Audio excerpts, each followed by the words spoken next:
இந்த படத்துல ஒரு 4 வில்லன்ஸ் சேர்ந்து ஒரு 1000 பேரோட தலையெழுத்தை மாத்துறாங்க. அவங்க வாழணுமா இல்லையான்றது கூட அவங்க தான் முடிவு பண்றாங்க. புரியலப்பா. அடே ஜென்சி கிட்டு, படத்தினுடைய டிக்கெட்ஸ் ஆன்லைன்ல புக் பண்றதுல. ஆமா, படத்தை பார்த்துட்டு 100க்கு 8 பேர் தான் மூவிக்கு ரிவ்யூ கொடுக்குறாங்க. 8 பேர்ல 4 பேர் ஜென்வினான ரிவ்யூஸ் பண்ணா, மீதி 4 பேர் பேசிக்கிட்டு ஒரே முடிவா தனக்கு ஃபேவரான நடிகர்னா ஃபேவரா ரிவ்யூஸ் கொடுக்கறது. அப்போ ரேட்டிங்ஸ் ஹையா தான் தெரியும், படம் நல்லாவே இல்லைன்னா கூட. ஆனா கேள்வி எங்க தெரியுமா எழுது? அந்த 4 பேரும் சேர்ந்து முடிவு எடுத்து அவங்களுக்கு பிடிக்காத நடிகருடைய படம் வந்தா ரிவ்யூ என்ன ஆகும் சொல்லுங்க? அப்புறம் ரிவ்யூன்ற பேர்ல கழுவி கழுவி ஊத்துறது.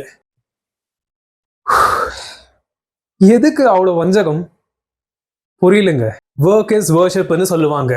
படத்தை தொழிலா மதிக்கிறவங்க மற்றவங்க படத்தை அழிக்க நினைக்க மாட்டாங்க. சோ படம் பண்றவங்களுக்கும் அவங்களுக்கும் அது தொழில் தானே. அது எப்படி நீங்க அடுத்தவங்களுடைய படத்தை அழிக்கலாம் சொல்லுங்க? ஆனா அதையும் நியாயப்படுத்தி அடுத்தவனுடைய குடியை கெடுக்கிறது தானா தன் தொழிலேன்னு காமிச்சிக்கிறான் பாருங்க. அவங்களுக்கெல்லாம் சொல்றது என்ன தெரியுமா? படம் எடுக்கிறது ரொம்ப கஷ்டம், அதை நீங்க எடுத்து பார்த்தா தான் தெரியும். அட்லீஸ்ட் ஒரு ஷார்ட் மூவியாவது ரிவ்யூ என்ன வேணா யார் வேணா எப்படி வேணா பேசிட்டு போயிடலாங்க. ஆனா டேலண்ட், அந்த ஸ்கில்ஸ் எல்லாம் you can't match it. So most of the time படத்தோடைய ரிவ்யூவை புக் மை ஷோல தான் நம்ம செக் பண்ணுவோம். அந்த ஆப்ல படம் பார்க்காதவங்க கூட ரிவ்யூ பண்ற மாதிரி ஒரு ஆப்ஷன் இப்போ வந்துட்டு இருக்கு. அதை முதல்ல பிளாக் பண்ணணும். படத்தை பார்க்காமலே வீட்டுல சொன்னாங்க 0 கொடுக்க, அதுக்கு தான் 0 கொடுத்தேன்ற மாதிரி. இதே மாதிரி தான் மூவிஸ்ல வில்லன்ஸும் தான் மட்டுமே நல்லா இருக்கணும்னு இருப்பாங்க. ஸோ அந்த 4 பேருடைய முடிவு தான் மீதி 1000 பேருடைய தலையெழுத்தாகட்டும். ரிவ்யூவை பார்க்க வரவங்களுடைய சிந்தனை எப்படி இருக்கணும்னு கூட அவங்க முடிவு பண்றாங்க. அந்த சாஃப்ட் பவர் அவங்க கையில இருக்கக்கூடாதுன்றது தாங்க என்னுடைய பாயிண்டிங்க. ஏன்னா பாருங்க, இப்போ கரண்டா அந்த படத்தினுடைய ரேட்டிங்ஸ் 8.6 அவுட் ஆஃப் 10. கரெக்டா? படத்தை பார்த்தவங்களுக்கு தெரியும், நீங்க காமெண்ட்ல சொல்லுங்க. காமெண்ட்ல சொல்லுங்க.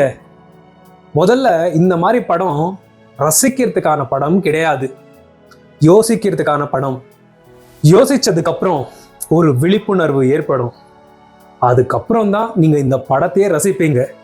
என்ன படம்டான்னுட்டு. அதுக்கு தான் 3 hours உங்களுக்காக, உங்க வாழ்க்கைக்காக யோசிக்க வைக்கும் ஒரு படம். எஸ்பெஷலி ஏஜ் குரூப் பிலோ 25 இல்லை ஜென்சிஸ்க்கு இந்த படம் கொஞ்சம் போர் அடிச்சிருக்கலாம்.